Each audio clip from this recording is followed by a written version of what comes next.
नमस्कार और स्वागत है दोस्तों आप सभी का चौपाल के सीजन 3 में। मैं हूं आपकी साथी जूही मिश्रा। मैं आइडिया हिंदी की एडिटोरियल टीम का हिस्सा हूं और जैसा कि आप सभी जानते हैं इस बार हम चौपाल सीजन में बात कर रहे हैं फंड रेजिंग विषय के ऊपर और अपने अलग अलग एपिसोड में उसकी अलग अलग परतों को समझने की कोशिश कर रहे हैं। तो जब इस दौरान जब हमने काम किया और फंड रेजिंग विषय के बारे में बात करनी शुरू की तो जो जहन में सवाल आया वो था कि आप डोनर को कैसे पहचान सकते हैं और वो क्या होते हैं, किस तरह से सोचते हैं। इन सारे मतलब इस विषय के इर्द गिर्द ही हमको चर्चा करनी है और इसके लिए हमें बेस्ट जो हमारी विशेषज्ञ लगी वो है डेफिनी। डेफिनी टाटा ट्रस्ट संस्था में प्रोग्राम लीड है और लंबे समय से डोनर स्पेस में काम कर रही हैं। उनका सारा काम और अनुभव इसी विषय के इर्द गिर्द है और स्वागत है डेफनी आपका। साथ में टाटा ट्रस्ट संस्था के विषय में बोलना चाहूँ तो मुझे लगता है शब्द कम पड़ जाएंगे क्योंकि ये एक बिल्कुल जाना माना नाम है। संस्था के साथ में और भी बहुत सारी जमीनी संस्थाएं जुड़ी हुई हैं जो लगातार उनके साथ काम करती रही हैं। संस्था टाटा ट्रस्ट उनको मार्गदर्शन करता है उनके प्रोग्राम लीड्स वगैरह तैयार करने में और भी तरह के कार्यक्रमों को संचालित करने में भी। और इसलिए डोनर के बारे में बात करने के लिए डेफिनेटली आप सबसे बढ़िया हमारे लिए विशेषज्ञ है। तो आज की बात में जो पहला सवाल मैं आपसे करना चाहती हूँ वो बस यही है कि क्या सभी तरह के डोनर एक जैसा सोचते हैं और उनके जो तरीके होते हैं अपने लिए डोनर पहचानने के वो क्या हो सकते हैं। तो over to you. Thank you Juhi and thank you Idea Hindi को कि आपने ये मेरे को अपॉर्चुनिटी दी आज यहाँ पे आके आप सबसे बात करने की। जैसा आपका पहला सवाल आसान नहीं है क्योंकि लोग सोचते हैं कि डोनर जो है वो काफी मतलब सेम माइंडसेट से सोचते हैं, पर काफी डोनर की जो आपकी हिस्ट्री है, जो आपका जो जो परंपरा है कि वो उस संस्था की स्थापना कैसे हुई थी उस पे काफी डिपेंड करता है। तो बहुत जगह जो संस्थापक हैं, जो आपके जो पूर्वजों हैं, जिन्होंने जिस परंपरा से चलती आ रही है संस्था का जो काम चलता आ रहा है उस पे काफी डिपेंडेंट होता है। और जहां तक कि टाटा ट्रस्ट के बारे में हम जानते हैं कि काफी सालों से हम जमीनी स्तर पे काम करते आ रहे हैं और बहुत ही सारे संस्थाओं के साथ काम करते आ रहे हैं। पर वो ये भी है कि हम ये जो आपका जुनून है, जो संस्था का जुनून होता है, जो उनका इरादा होता है, ये देखना बहुत जरूरी होता है। और बहुत बार जो उस दृष्टिकोण से आगे जा रहे हैं तो डोनर को उस अलाइनमेंट के साथ वो देखने में पता लगता है, क्योंकि जो उनके पूर्वजों ने जो उनको कहा गया और जो जिस वजह से वो उस पे काम करते हैं और जो आज के जमाने पे आज के स्तर पे क्या वो कौन सी कहानी है, वो कौन सा जुनून है, वो कौन सा उस कौन सी समस्या के साथ आप काम कर रहे हैं, तो उसका मैच होना बहुत जरूरी है। तो आई थिंक वो डोनर पे डिपेंड करता है क्योंकि बहुत बार उनकी फाउंडर लेड दृष्टिकोण होती है और बहुत बार वो खुद ही अभी इस जमाने में उभर के उठे और खड़े हुए हैं। तो अगर आपका परंपरा चलती आ रही है तो उसका माइंडसेट अलग होगा, पर अगर आपकी आज के जमाने में स्पेशली कोविड के बाद ऐसी बहुत सारी संस्थाएं हैं जो सामने आए हैं तो उनका जो अलाइनमेंट है, उनकी जो माइंडसेट है वो बहुत अलग होगी।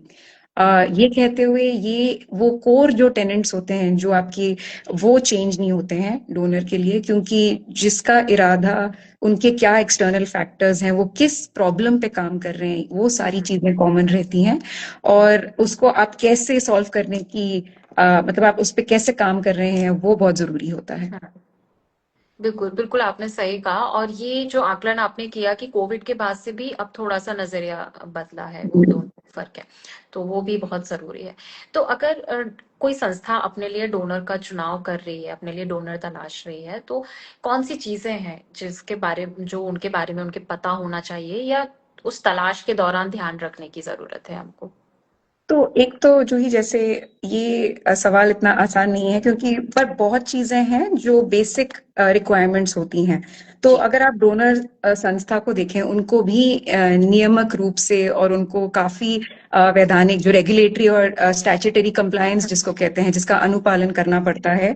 हम्म। और जिस देश में हम रहते हैं वहां पे काफी कागजी रिक्वायरमेंट्स होती हैं, तो उन बिल्कुल। कागजी रिक्वायरमेंट का बेसिक होना, क्योंकि अगर वो आपके मूल्य पे भी डिपेंड करता है। अगर आप एक बड़े ग्रांट के लिए अप्लाई कर रहे हैं या आप एक छोटे ग्रांट के लिए अप्लाई कर रहे हैं, कि पैसा इधर से उधर जाना वो नियमित रूप से ही जाता है, और इसलिए रेगुलेटरी जिसको कहते हैं कंप्लायंसेस होना बहुत जरूरी होता है। हम्म। आपकी एटीजी हो गई, आपकी 12A हो गई, यहाँ तक कि आपका रजिस्ट्रेशन सर्टिफिकेट बहुत जरूरी होता है। और बहुत बार ये सारी चीजें होने के बावजूद वो कभी कभी उसकी वैलिडिटी नहीं होती है, या फिर उसकी हम्म। ऑनलाइन डिजिटली क्या कॉपी अवेलेबल है, कॉपी अवेलेबल नहीं है, क्योंकि बहुत बार ये बेसिक चेक्स के बाद ही एक डोनर आगे बढ़ते हैं। और जितना भी आपका इरादा सही हो या आपकी कहानी बढ़िया हो, यहाँ तक कि जो समस्या का विवरण जो आप कर रहे हैं वो खास हो, अल्टीमेटली अगर आपके पास वो डॉक्यूमेंट या वो आपके पास जो कम्युनिकेशन या जो चीजें जरूरी होती हैं उस प्रपोजल को आगे बढ़ाने के लिए ना हो, तो वो बात वहीं पे अटक जाती है। ये हम्म। हालांकि बहुत ही मुश्किल होता है कभी कभी करने को, पर बहुत जरूरी होता है। और इसको इसको मन में रखते हुए आपका जो मिशन और जो आपका गोल भी है, जो आपका उद्देश्य है, जो आपकी दृष्टिकोण है, उसके बारे में आपका पक्का होना बहुत जरूरी है। क्योंकि हम्म। हो सकता है कि एक साल में आपकी कोई और दृष्टि हो और 2 साल बाद वो बदल जाए। बदल तो जाए, किस बिल्कुल। वजह से वो बदली है, या फिर हम्म। ऐसा कौन सा कारण या कौन सी समस्या उठकर आई है कि आपने अपना जो पाथ था, जो आपकी दृष्टि थी, वो आपने बदल दी है। तो ये हम्म। सारी चीजों का डॉक्यूमेंट होना, ये सारी चीजों के बारे में पता होना कि आप आप डोनर के पास क्यों जा रहे हैं और किस विषय पे जा रहे हैं, ये बहुत जरूरी है। क्योंकि बहुत डोनर्स के पास बहुत सारे प्रपोजल आते हैं और बहुत लोग आते हैं, पर आपको क्यों सपोर्ट किया जाए, और आप ऐसे विषय पे क्यों कैसा काम कर रहे हैं, आपकी वो क्या अद्वितीय, आपकी क्या चीज है जिसकी वजह से हम्म। हम आपको सपोर्ट करें। तो वो एक हिसाब से जो एक यूनिक फैक्टर होता है, एक यूएसपी होता है, उसके बारे हम्म। में संस्था को जानना बहुत जरूरी होता है। बिल्कुल, बहुत ज़रूरी चीज़ है मेरे ख़्याल से ये ध्यान रखना, क्योंकि अक्सर डॉक्यूमेंटेशन को लेकर के कई बार हम हो सकता है कि वो हमारे पास में पेपर में अवेलेबल हो, लेकिन जी। कई बारी हम डिजिटली उन्हें अपडेट नहीं करते हैं, तो ये एक बहुत ज़रूरी मुद्दा है जिस पे ध्यान रखने की ज़रूरत है। अब अगर हम थोड़ा-सा आगे बढ़ें और ये समझें कि एक अच्छा आइडिया संस्था के पास में एक बहुत अच्छा आइडिया है और वो उसको लेकर के डोनर के पास जाते हैं। लेकिन आइडिया और प्रपोजल बनाना और उसको शेयर करना, ये दोनों बहुत हद तक अलग हो जाता है, क्योंकि आइडिया दिमाग में है और प्रपोजल को जी। आपको पेपर पर लेकर के आना है।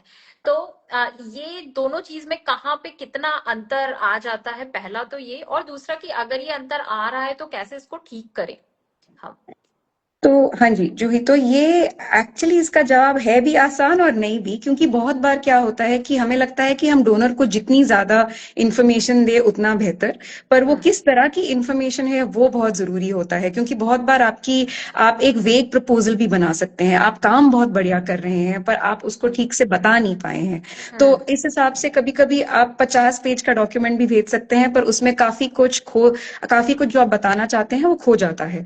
तो हम्म। इसमें आप अपना जो प्रभाव है, आपका जो नतीजा है आपके काम का, आप उसको कैसे लिख सकते हैं, आप उसको कैसे समझा सकते हैं, आप उसको कैसे सामने ला सकते हैं।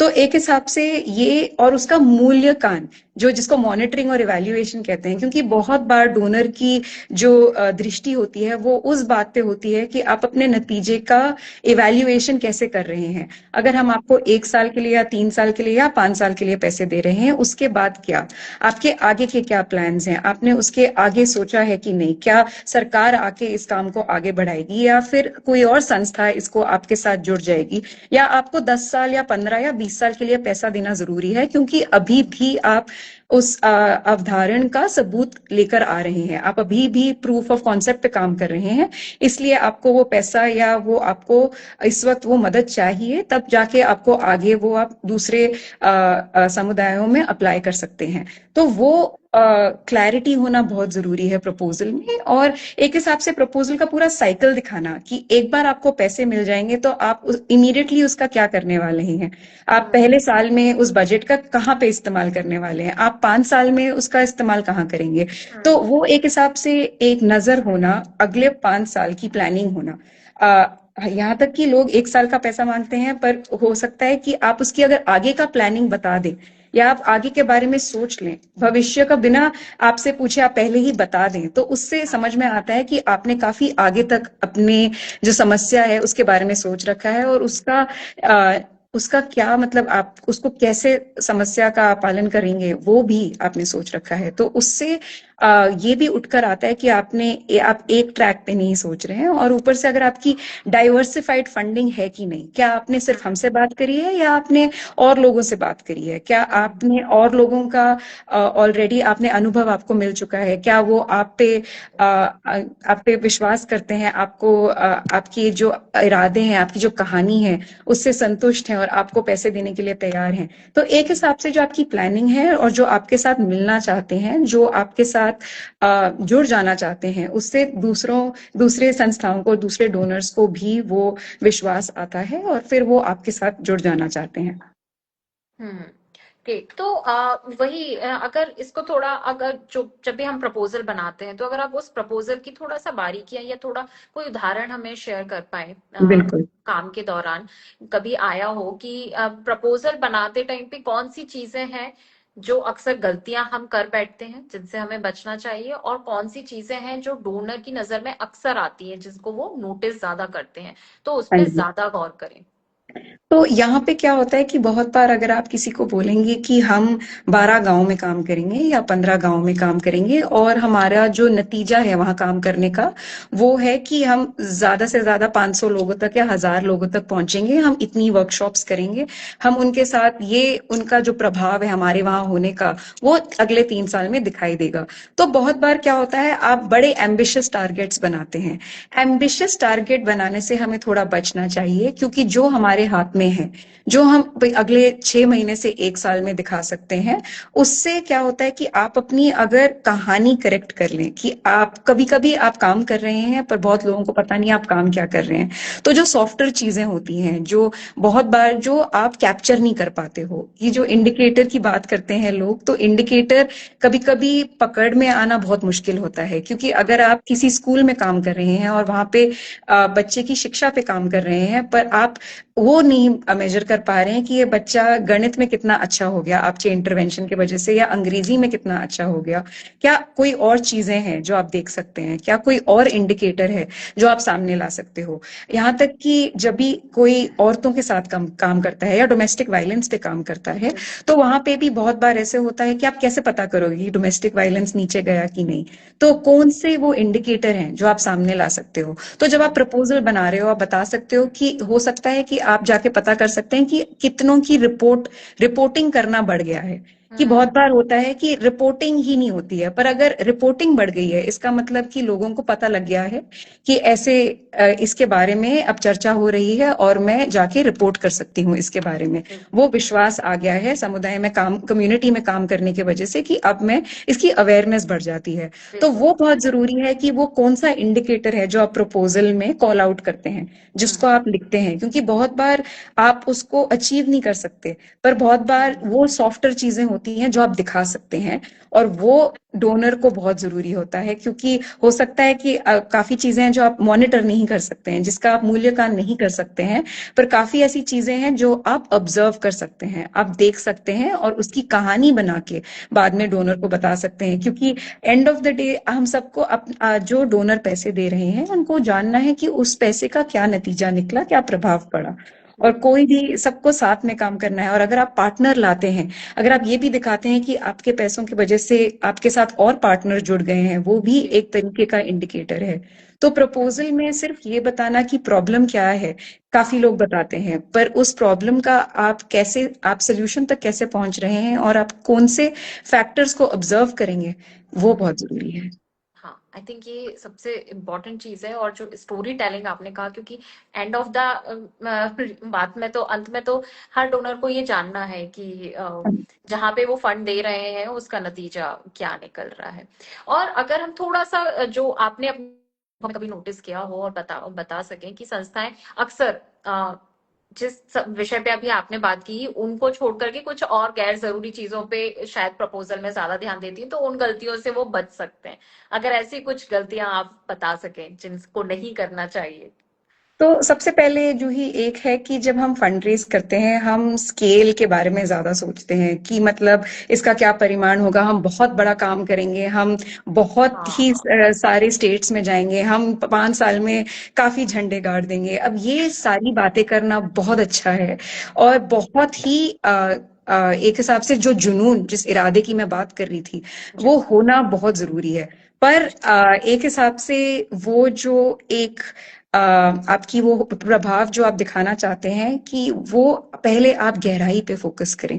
क्योंकि बहुत बार क्या होता है कि जब आप डेप्थ में जाते हैं, जब आप उसकी गहराई में जाते हैं, जो इतने सालों से जिस आप समस्या पे काम कर रहे हैं, वो हो सकता है कि आपको उसके बारे में ऐसी चीजें पता लग जाएं जो शायद शायद ही दूसरे संस्थाओं को पता हो, बिल्कुल। क्योंकि वो डोनर पे फोकस कर रहे हैं कि डोनर को क्या चाहिए।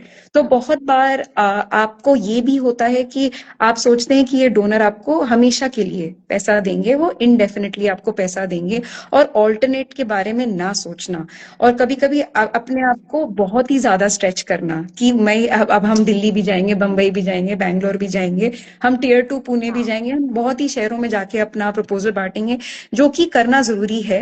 पर अगर आपकी टीम छोटी हो, या आपके लोग कम हो, या आपका वेबसाइट ना हो, या आपके पास वो जो जो बहुत सारे मीन्स होते हैं जिसकी जरूरत होती है फंड रेजिंग करने के लिए, हो सकता है कि आप कभी किसी एक डोनर को पकड़े जो आपकी संस्था का जो विकास है, जो संगठनात्मक विकास जिसको कहते हैं जी। ऑर्गेनाइजेशनल डेवलपमेंट, अगर उस पे पहले फोकस किया जाए, हो सकता है कि कई डोनर्स आपको उसके लिए जो आपको वो छोटा पैसा चाहिए उसको जी। इम्प्रूव करने के लिए वो दे दें।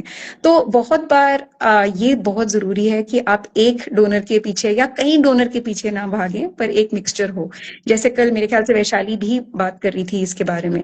और रही बात टारगेट्स की, तो एम्बिशियस टारगेट आई थिंक आप अपने आप के लिए ही एक फिर गड्ढा गाड़ रहे हैं, क्योंकि बहुत बार कागजी रूप पे जो आपकी संस्थाएं होती हैं उनको अकाउंटेबल होल्ड किया जाता है। तो ऐसे बातें ना बताई जाएं जो शायद ही मुश्किल हो अचीव करने के हम्म। लिए, और वो ज्यादा उस पे ज्यादा फोकस करें जहां पे आपको पता है आप ऑब्जर्वेशन के थ्रू, या रिफ्लेक्शन के थ्रू, या फिर आपके एक्सपीरियंस के थ्रू उसे सामने ला पाए।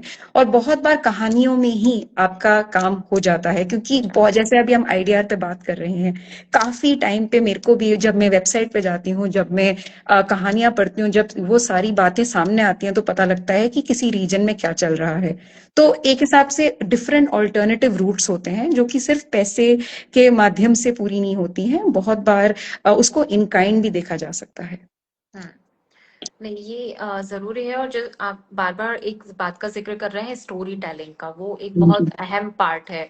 शायद ओवर कमिटमेंट से बचने की हमें जरूरत है, और एक लंबी दूरी से देखने की जरूरत है कि थोड़ा दूर तक हम अपना नजरिया रख पाए इसको लेकर के। बस आखिरी एक छोटा सा सवाल और जानना जी। चाहेंगे डेफिनेटली आपसे कि अभी के वातावरण के हिसाब से, अभी जिस तरह का समय चल रहा है, तो इस समय डोनर्स और संस्थाओं के बीच में किस तरह के कॉन्फ्लिक्ट आपने देखे हैं अभी, जो आपको लगता है कि आमतौर पे ये देखने में बहुत ज्यादा आ रहे हैं चैलेंजेस, अगर आप उन पे कुछ बात करना चाहें, या फिर आपके पास में कोई ऐसे ट्रिक्स हो जो शायद संस्थाओं के काम आ सके जब वो अपने लिए डोनर की तलाश कर रहे हैं, तो प्लीज।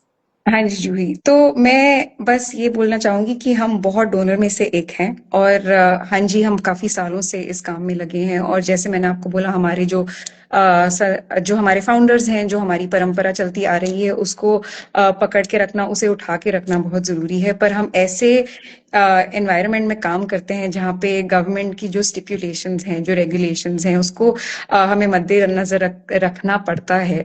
और ना चाहकर भी हमें ऑडिट और इन सब चीजों का जो कागजी रिक्वायरमेंट है, जैसे मैंने आपको बताया, तो बहुत बार हो सकता है कि बजटिंग में ही या फिर ऑडिट में ऐसी काफी चीजें हैं जो पहले ही हम डोनर को वो इन्फॉर्मेशन दे सकते हैं। जी। कि अगर आप 10 लोगों की, अगर आप उनकी सैलरी मांग रहे हैं, या आप 2 प्रोग्राम के पैसे मांग रहे हैं, या आप ट्रेनिंग के पैसे मांग रहे हैं, बिना उनके सवाल आने से पहले अगर आप उसकी तैयारी रखें तो उससे ये होता है कि आपने अपनी अपना जो ड्यू डिलिजेंस करना था, नियमित रूप से जो आपको वैधानिक जो भी आपको स्टैट्यूटरी आपको जो करना था वो आप कर चुके हैं। और उससे आपका टाइम बच जाता है बहुत बार, क्योंकि और ये भी होता है कि जब आप बहुत ज्यादा पैसा शुरू में ना मांगे, आपकी अगर स्टैगर्ड अप्रोच हो। क्योंकि क्या हम्म। होता है कि कई बार अगर आप एक प्रूफ ऑफ कॉन्सेप्ट, जैसे मैंने आपको बोला, आप एक अवधारण, एक एग्जाम्पल दें या आप उसका सबूत दें, तो कई बार ऐसे होता है कि किसी छोटे प्रपोजल पे आपको बहुत बड़ा प्रपोजल जो कि 2 साल बाद या 3 साल बाद मिल सकता है। तो राइट। कई बार आपके इरादे बहुत नेक हैं और आप बहुत बड़ा काम करना चाहते हैं, बट कई बार जो छोटे ऑर्गेनाइजेशंस होते हैं वो बहुत ही अच्छा काम कर रहे होते हैं, पर उनका जो सोल्यूशन है वो, जैसे मैंने आपको बोला, या तो डॉक्यूमेंटेड नहीं होता, या उसके बारे में लोगों को पता नहीं होता, या उसको हमने उसका एक्सपीरियंस, उसका अनुभव हमने और कई जगहों पे नहीं लिया होता। तो राइट। अगर उसके लिए पैसा लेके अगर हम उसका परिमाण कर सकते हैं तो शायद उसका बड़ा प्रपोजल बन के आ सके। तो बहुत बार उसको सिफ्टिंग जो कि हम करते हैं, क्योंकि डोनर्स को बहुत प्रपोजल्स आते हैं, आपका राइट। प्रपोजल क्यों यूनिक है, आप जिस समस्या पे काम कर रहे हैं, तो आपके साथ क्यों क्यों जुड़ना चाहिए। तो वो एक हिसाब से, अगर आप अपनी जो होलिस्टिक पिक्चर है, जो पूरा जो पिक्चर जो बोलते हैं, देना बहुत जरूरी है। क्योंकि अगर आपने आगे के बारे में पहले से ही सोच रखा है और आप सिर्फ अपने सोल्यूशन के बारे में बात कर रहे हैं, पर कभी कभी नवीनता भी दिखाना कि आप रेडी हैं, कि बिल्कुल। आपकी जो इनोवेशन आप अगर कोई और लाएगा तो उसे आप अडॉप्ट करने के लिए तैयार हैं, तैयार तो है। वो बहुत जरूरी हो जाता है। और फिर उससे निकल के आता है कि आप तैयार हैं उस मार्ग पे चलने के लिए। आप स्टेशनरी नहीं है, आप एडमेंट नहीं है उस बात पे। अगर आपको दिखाई देता है कि आपको अपना मार्ग बदलना चाहिए, कोई परिवर्तन लाना चाहिए, आप उसके लिए ओपन हैं, तो वो डोनर को देखने के लिए भी बहुत ही मायने रखता है। और जैसे मैंने आपको बोला, बहुत तरीके हैं। अगर आप अपने प्रॉब्लम स्टेटमेंट, जो आप समस्या को बहुत ही क्लियरली स्टेट करें, और अगर आप हमें बहुत सारे तरीके दें, तो हम कोई भी तरीका पकड़ के आपके साथ उस पर काम कर सकते हैं। ओके। नहीं, बिल्कुल, ये बहुत जरूरी और बहुत अहम जानकारी दी आपने, क्योंकि आमतौर पे संस्थाओं के मन में बस यही होता है कि हम डोनर के बारे में कुछ नहीं जानते हैं, वो शायद। और जब छोटी स्तर पे एक संस्थाएं काम कर रही होते हैं या बहुत छोटे या ग्रास रूट लेवल पे काम कर रही होती हैं, तब तो ये दूरी और भी ज्यादा बढ़ जाती है। तो आपने ये बहुत क्लियर किया कि मैं इस पूरी चर्चा को अगर समराइज करती हूँ, तो पहले तो कि बहुत जरूरी है बजटिंग करना संस्थाओं के लिए अपनी खुद की। दूसरा कि विजन को बहुत क्लियर रखना और थोड़ा दूर तक सोचना, 1 साल की बजाय हम कम से कम 5 साल के बारे में सोचें। डॉक्यूमेंटेशन की आपने एक बात की कि डॉक्यूमेंटेशन कितना जरूरी हो चुका है डिजिटली भी, और हमारे पास में फिजिकल कॉपीज भी उसके होने चाहिए। तो डोनर जो खास तौर पे ध्यान रखते हैं वो इन चीजों का रखते हैं। तो जो भी संस्थाएं हमसे जुड़ी हुई हैं या हमें सुन रही हैं, तो वो इन खास बातों का ध्यान रखें अपने प्रपोजल के समय। तो लगता है कि डोनर के साथ में उनकी समझ काफी बेहतर बनेगी। सो बहुत बहुत शुक्रिया डेफनी आपका, आपने बहुत सारे इंसाइट्स हमको दिए।